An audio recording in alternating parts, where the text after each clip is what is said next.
ফিলিপাইন্সরা এটিকে নাঙ্কা ফল নামে ডেকে থাকে।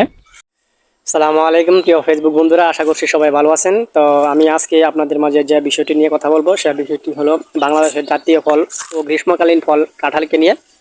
তো বন্ধুরা, আপনারা জেনে অবাক হবেন যে ফিলিপাইন্সরা এটিকে নাঙ্কা ফল নামে ডেকে থাকে।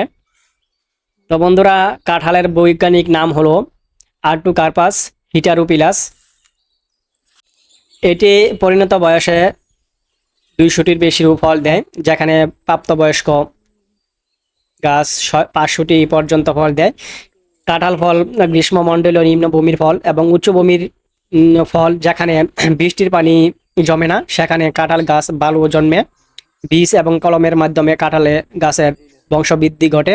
বীজ থেকে চারা উৎপন্ন করলে সেই চারা এক স্থান থেকে অন্য স্থানে রোপণ করলে ভালো উৎপাদন পাওয়া যায়।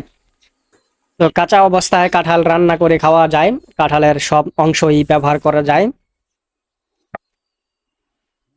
তো বন্ধুরা, কাঁঠালের বিচি ভেজে কিংবা রান্না করে খাওয়া হয়। কাঁঠালের প্রচুর পরিমাণ ভিটামিন এ এবং ভিটামিন সি রয়েছে। কাঁঠাল এই ফলের মধ্যে সবচেয়ে বেশি আমিষ সমৃদ্ধ ফল, তাই কাঁঠালকে বাংলাদেশের জাতীয় ফল বলা হয়ে থাকে।